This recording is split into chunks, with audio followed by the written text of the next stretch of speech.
ॐ पठामि संस्कृतं नित्यं वदामि संस्कृतं सदा ध्यायामि संस्कृतं सम्यक् वन्दे संस्कृतमातरम्।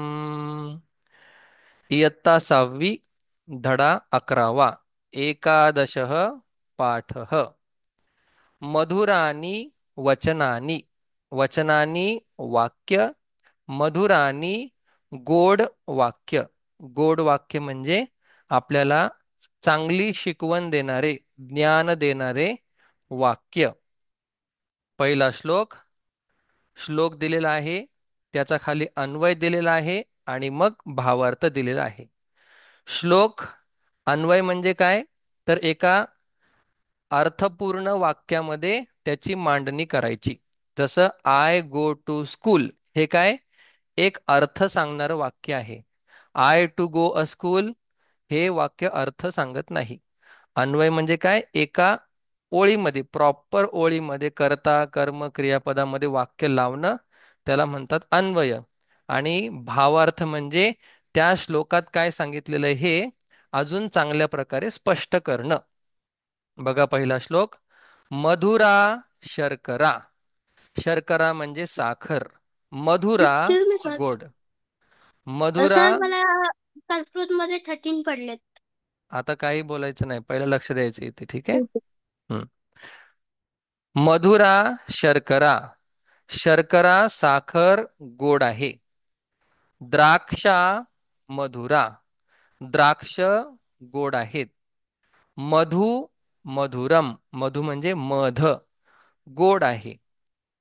मात अ, त्रैलोक्ये अपि, तिन्ही लोकांमध्ये सुद्धा, मातृतुल्यम. बघा मातृतुल्यम तू मधुरम त्रैलोक्य अपि किंचन न. आईसारखं गोड म्हणजे प्रेम करणारं, प्रेम देणारं, आनंद देणारं. त्रैलोक्ये अपि, तिन्ही लोकांमध्ये सुद्धा, किंचन न, काही सुद्धा नाही. साखर गोड आहे, द्राक्ष गोड आहेत, मध गोड आहे, पण आईसारखं गोड तिन्ही लोकांमध्ये कोणी नाही. आता जे मी मराठीत सांगितलेलं आहे तेच खाली संस्कृतमध्ये नमूद करतात, लिहितात. शर्करा मधुरा भवती म्हणजे साखर गोड आहे, भवती म्हणजे आहे. द्राक्षा फलानी अपि मधुरानी भवंती. द्राक्ष फळ म्हणजे द्राक्ष सुद्धा, अपि म्हणजे सुद्धा, मधुरानी भवंती गोड आहेत. मधु तू, मधु मध तर, तू म्हणजे तर, अतीव मधुरम भवंती, अतीव खूप गोड आहे. किंतु पण, संसारे जगामध्ये,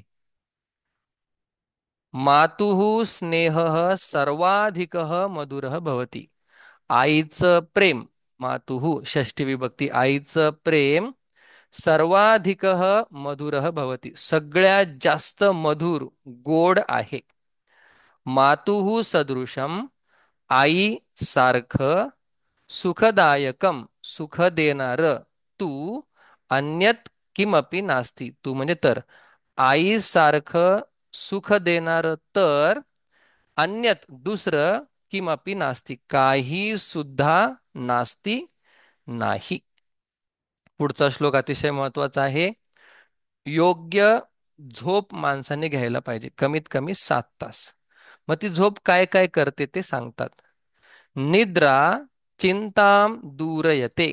निद्रा काय करते, आपली असणारी काळजी दूर करते. किती पण काळजी असली झोपल्यानंतर काय होतं, काळजी थोड्या वेळासाठी निघून जाते. निद्रा व्यथाम दूरयती. निद्रा आपल्या असणाऱ्या ज्या अडचणी आहेत थोड्या वेळासाठी काय करतात, दूर करतात. निद्रा क्लांतीम दूरयते. झोप क्लांती म्हणजे थकवा घालवते. निद्रा दुःख विनाशिका. निद्रा थोड्या वेळासाठी आपले काय दुःख घालवणारी आहे. विनाशिका विनाशिका घालवणारी. त्याचाच भावार्थ आता सांगतात, म्हणजे एलॅबोरेट एक्सप्लेनेशन, थोडंसं जास्त अर्थ आपल्याला समजून सांगतात. अस्माकं स्वास्थ्याय, आपल्या स्वास्थ्यासाठी, चांगल्या सुदृढ शरीरासाठी निद्रा अतीव आवश्यकी भवती. निद्रा खूप आवश्यक आहे. निद्रा मानवस्य चिंतां दूरीकरोति. निद्रा मानवाची चिंता दूर करते. निद्रा मानसिकं शारीरिकं च कष्टम अपि हरति. हरति म्हणजे घालवते. निद्रा काय करते? मनाचे असणारे कष्ट म्हणजे थकवा, शरीराचा असणारा थकवा काय करते? घालवते. अधिकेन परिश्रमेण, खूप जास्त परिश्रम केल्याने शरीरे, शरीरामध्ये या शिथिलता भवती, जी कमजोरी येते. म्हणजे थोडं आपण थकून जातो. शिथिलता, शिथिलता भवती. निद्रा झोप ताम अपि अपनयती. निद्रा काय करते? त्या त्या थकव्याला, शिथिलतेला सुद्धा काय अपि अपनयती म्हणजे घालवते. अतः म्हणून निद्रा सर्वेषां दुःखानां निवारणं करोति. अतः म्हणून झोप सर्वेषां दुःखानां निवारणं करोति. म्हणून योग्य झोप, 7 तासाची झोप सगळ्यांचे दुःख निवारणं करोति, घालवते. दूरी करोति, हरति, अपनयति, निवारणं करोति, एकच अर्थ आहे. दूर करते म्हणजे त्याच्यातून आपल्याला मुक्त करते. श्लोक नंबर 3. विद्यया तेजः वर्धते. विद्येने तेज म्हणजे आपल्याकडे असणारं ज्ञान वाढतं. ब्रिलियन्स म्हणजे आपण अजून काय होतो? हुशार होतो, चतुर होतो, ज्ञानी होतो विद्येने. विद्यया वपुः वर्धते. विद्येने काय? शरीराचा सुद्धा चांगला विकास होतो. मन चांगलं असेल तर शरीर चांगलं राहतं. वपू म्हणजे शरीर, बॉडी. विद्यया वीर्यम वर्धते. वर्धते म्हणजे वाढतं. ज्ञानाने, विद्येने काय होतं? वीर्यम म्हणजे आपण निडर होतो. ज्ञान असेल तर काय आपण घाबरत नाही कशाला. विद्यया किम न वर्धते. ज्ञानाने, विद्येने काय वाढत नाही? किम न वर्धते म्हणजे विद्येने लाभच लाभ, सगळंच आपलं वाढतं. सांगतात इथे, अर्थ सांगतात. विद्यायाः प्रभावेन, विद्येच्या प्रभावाने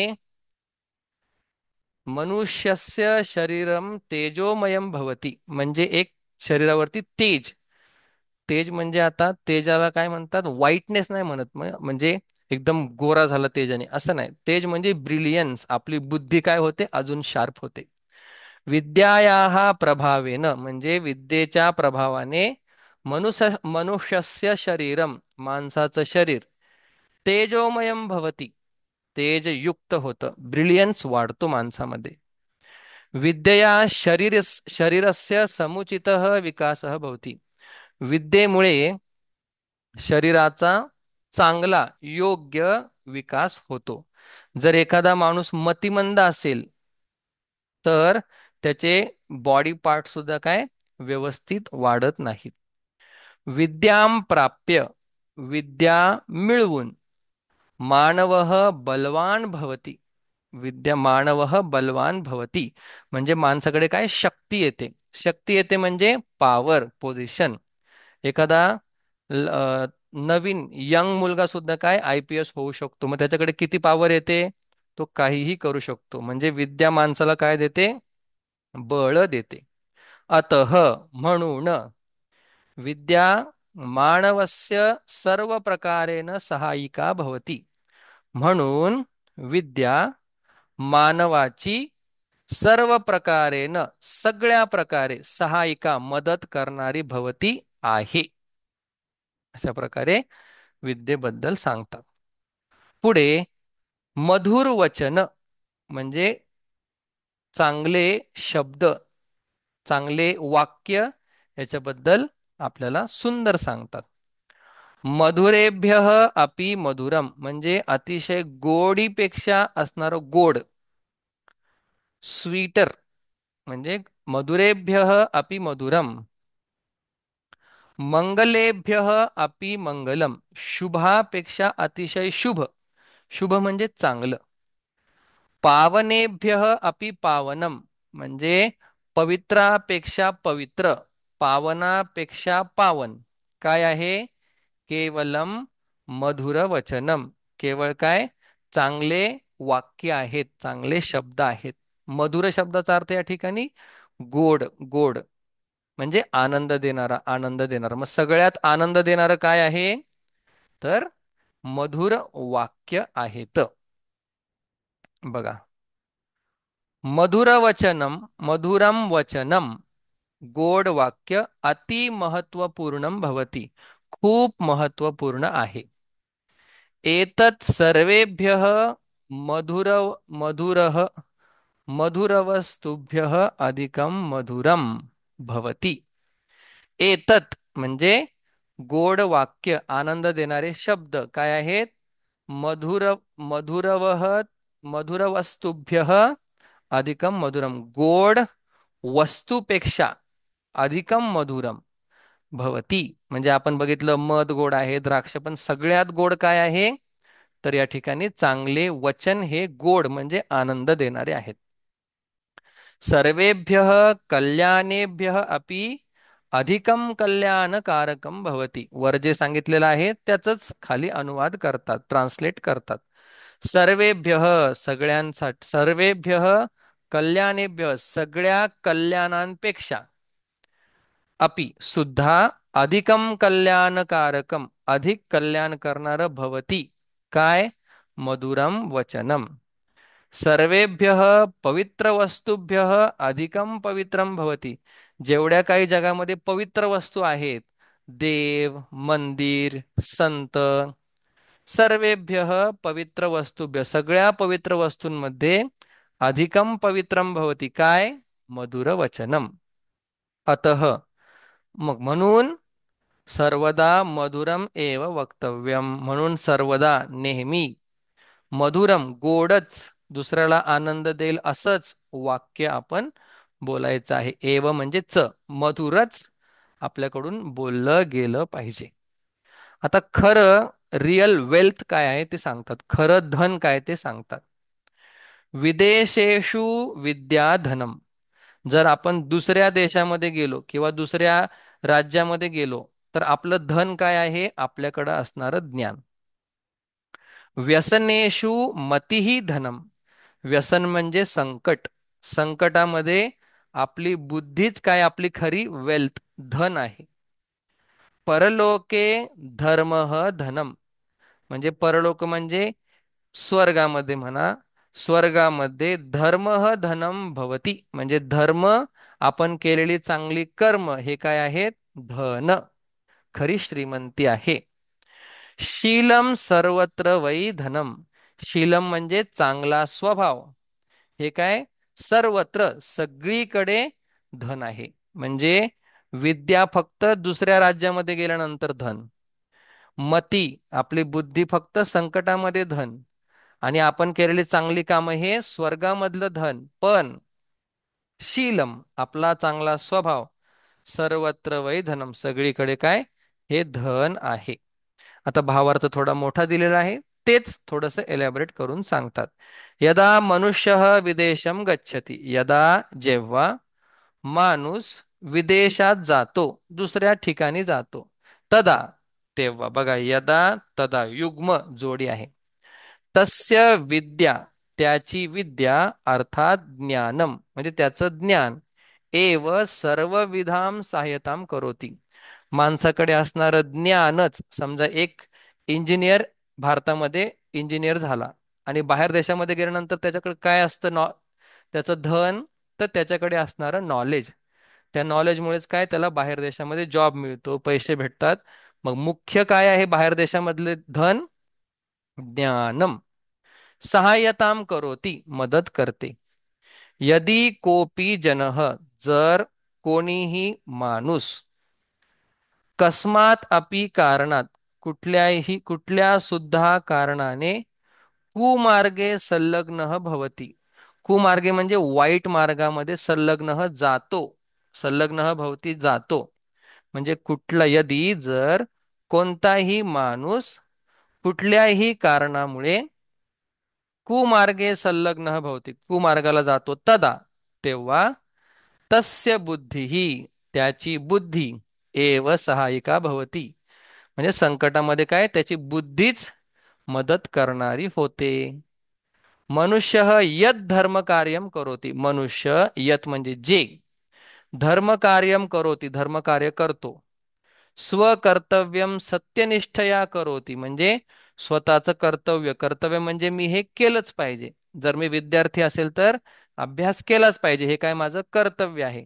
सत्यनिष्ठया म्हणजे प्रामाणिकपणे जो करतो, तदा तत एव परलोके तस्य सहाय्यताम करोती, तदा तेव्हा, तत एव तेच म्हणजे धर्मकार्यच, परलोके दुसऱ्या लोकामध्ये म्हणजे स्वर्गामध्ये, तस्य सहाय्यताम करोती त्याची मदत करते. किंतु पण मानवस्य सदाचारः, मानवाचं चांगलं वागणं, गुड बिहेवियर, तू तर सर्वत्र एव सहाय्यकः भवती, सगळीकडेच, सगळीकडेच मदत करणार होतं.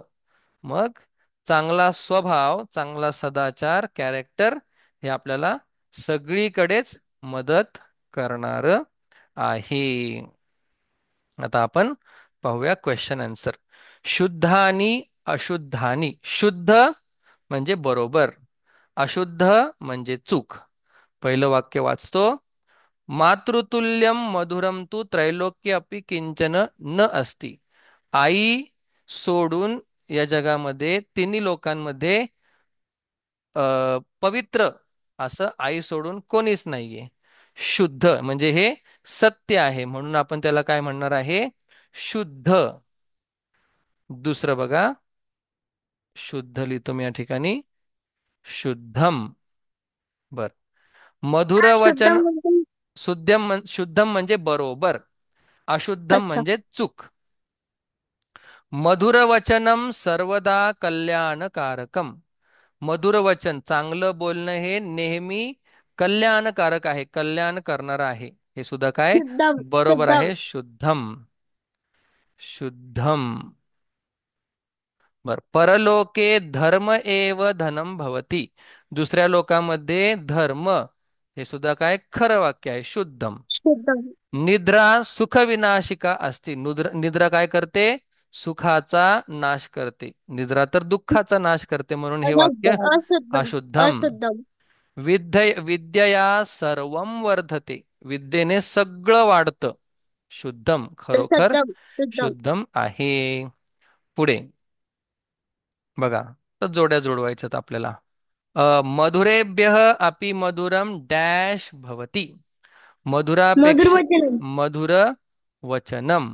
निद्रा चिंताम दूरयते, विद्यया, विद्यया चिंता तेज, तेज तेज विद्यया तेज तेज वर्धते. तेज तुमच्याकडे आधीच उत्तर लिहिले असतील तर सांगू नका, नसतील लिहिले तर नाही सांगा. सर नाही दिलं ओके. नाही लिहिलं. विदेशेषु धनम, विद्या काय बनते, विदेशामध्ये आपलं धन बनते. धन मधु धन डॅश एव भवती, मधु मधुरम भवती, मधु मधुर म्हणजे काय, मध, हनी. हनी कसं आहे, गोड आहे. समानार्थक पदाने आता आपल्याला जोडायचे आहेत. वपू, वपू म्हणजे शरीरम. शरीरम लोके शरीरम संसारे, संसारे पावनम पवित्रम, पवित्रम व्यथाम कष्टम, कष्टम मतिः बुद्धिः. बुद्धी व्हेरी नाईस. पुढे आता एक पदेन, एका पदाने म्हणजे एका शब्दात उत्तर द्यायचे. परलोके धनम किम असते, दुसऱ्या लोकामध्ये म्हणजे स्वर्गामध्ये काय धन आहे, तर धर्म धर्म. धर्म धर्म नाही धर्म म्हणायचं, धर्म. धर्म शर्करा कीदृशी भवती, मधुरा मधुरा. मधुरा मधुरा हा नाही, कारण की शर्करा स्त्रीलिंग आहे, मधुरा म्हणून मधुरा. Yes. सेम विशेषण, विशेषणची काय सारखी विभक्ती असणार आहे. मधुरेभ्य अपि मधुरम किम, मधुरापेक्षा मधुर काय आहे, तर मधुर वचन मधुर वचनम. मधुर वचनम हे वचनम गोड शब्द, आनंद देणारे शब्द गोडापेक्षा सुद्धा गोड आहे. वीर्यम कया वर्धते, ब्रेवरी कशामुळे वाढते? विद्या.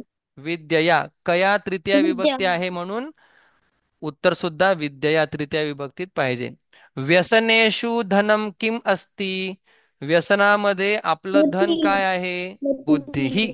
किंवा मतीही, दोन्ही पण चालेल. जे श्लोकात दिलंय ते तुम्ही लिहा, मतीही. बर. आता पुढचं कसे, एका वाक्यामध्ये आपल्याला उत्तर द्यायचंय.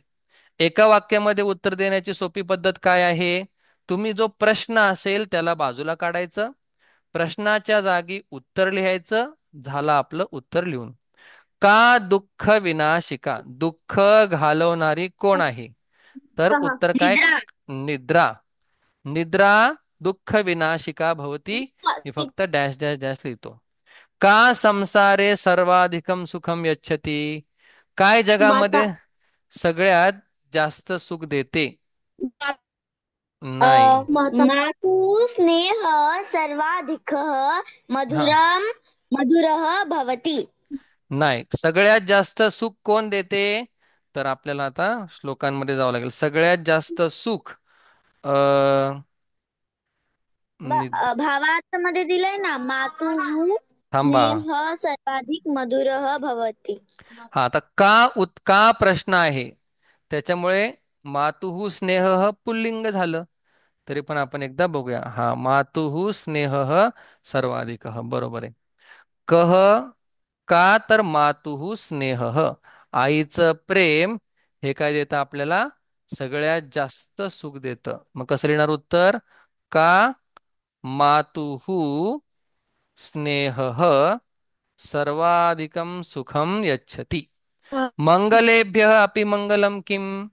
मग किम हा प्रश्न आहे, तो आपल्याला काढून काय लिहायचा आहे? मधुर वचन. मधुरम. मधुर वचनम. मंगलापेक्षा मंगल काय आहे? तर मधुर. मधुर. मधुरम. किम सर्वत्र धनम, काय सगळीकडे धन असतं? शीलह, शीलम. शीलम शीलम सांगितलं. सर्वत्र धनम. शीलम म्हणजे चांगला स्वभाव. विद्यया किम किम वर्धते. मग आता बघा, विद्यया काय काय वाढतं विद्येने, सांगा आता. विद्येने तेजः. तेजः, तेजः. देन विपुः. वपुः, वपुः. वपुः. देन वीर्या. वीर्या. वीर, वीर्यः, वीर्य. वीर्यः. मग कसं उत्तर लिहिणार? विद्यया तेजः वपुः वीर्यः च वर्धते. किम किम काढून टाकायचं, जो की प्रश्न आहे, आणि बाकीचं सेंटेन्स आहे असं लिहायचं. विद्यया तेजः वपुः वीर्यः च वर्धते. आता प्रश्न निर्माण करायचा आहे. ज्याला कह कौ के हे येत असेल त्याला हे प्रश्न निर्माण अतिशय सोपं आहे.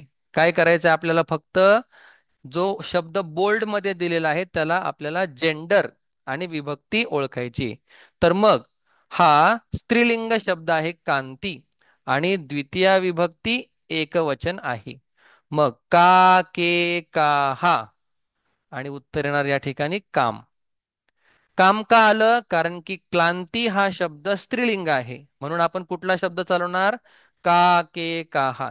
जर पुल्लिंग असेल शब्द तर कह कौ के, त्याच्यानुसार आपण चालवणार. मग आता प्रश्न कसा लिहायचा आहे? जे उत्तर किंवा हे बोल्ड अक्षरात दिलेलं आहे त्याला बाजूला काढून टाकायचं.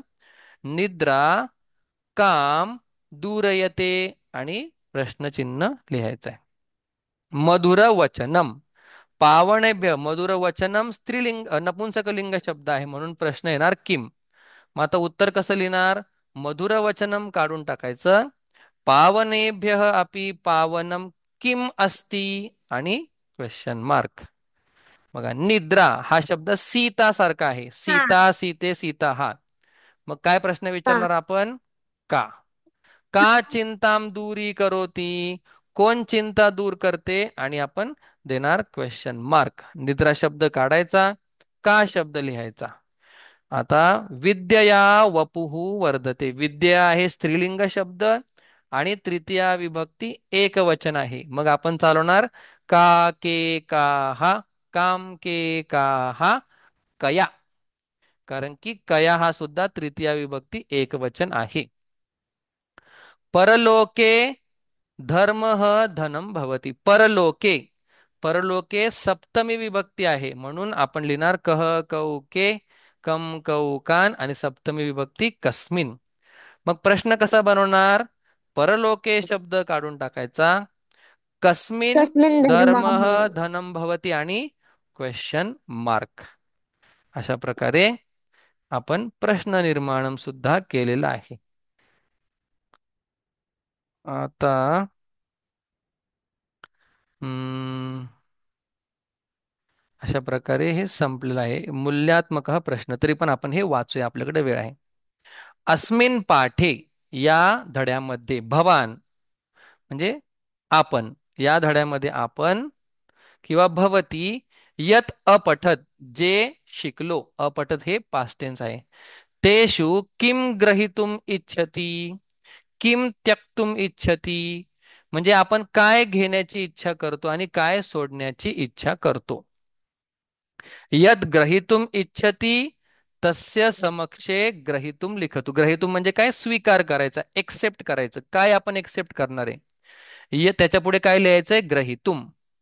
यत म्हणजे जे, त्यक्तुम इच्छती ज्याचा आपल्याला त्याग करायचा आहे, ते काय? तस्य समक्षे त्याच्या पुढे, समक्षे म्हणजे पुढे, त्यक्तुम इच्छामी इति लिखंतु. त्यक्तुम इच्छामी असं लिहायचंय. मग जे आपल्याला निवडायचं आहे तिथं आपण लिहिणार ग्रहीतुम इच्छामी. जे आपल्याला टाकायचं आहे तिथे आपण लिहिणार त्यक्तुम इच्छामी. चला, मातुहू स्नेह, टाकायचंय का घ्यायचंय? घ्यायचंय म्हणून ग्रहीतुम, मातुस्नेहं ग्रहीतुम् ग्रहीतुम, इच्छामि. ग्रहीतुम इच्छामी. बर, विद्याम, विद्या सुद्धा काय आपण विद्यां ग्रहीतुम् ग्रहीतुम इच्छामि. इच्छामी, आपल्याला ग्रहीतुम् इच्छामि. घ्यायची इच्छा आहे, टाकायची नाहीये. मधुरम वचनम, मधुरम वचनम सुद्धा ग्रहीतुम् ग्रही इच्छामि. ग्रहीतुम इच्छामी म्हणजे घेण्याची इच्छा आहे, चांगले शब्द. बर, ग्रहीतुम इच्छामी, ग्रहीतुम इच्छामी. बर, अधर्मम, अधर्म आपल्याला घ्यायचा आहे का टाकायचा आहे? म्हणून त्याक त्यक्तुम्. त्यक्तुम इच्छामी. आणि शीलम चांगला स्वभाव, आपण काय? हा. ग्रहीतुम इच्छामी, ग्रहीतुम इच्छामी. बर, डन. विद्यया उपरी श्लोकद्वयम स्मरंतु कक्षायाम सांगतो. या ज्ञानावरती, ज्ञानाचे असणारे दोन श्लोक आपल्याला काय लिहायचेत आणि लक्षात ठेवायचेत आणि कक्षामध्ये श्रावयंतु, कक्षामध्ये सांगायचेत. जे विद्येविषयी आपल्याला सांगतात ते श्लोक. मग या धड्यामध्ये एक आलेला आहे. असा तुम्हाला अजून एक श्लोक शोधायचा आहे, तो लिहायचा आहे, पाठ करायचा आणि वर्गामध्ये सांगायचा आहे. अशा प्रकारे हा मधुरानी वचनानी धडा या ठिकाणी संपला. हा, आता तुम्ही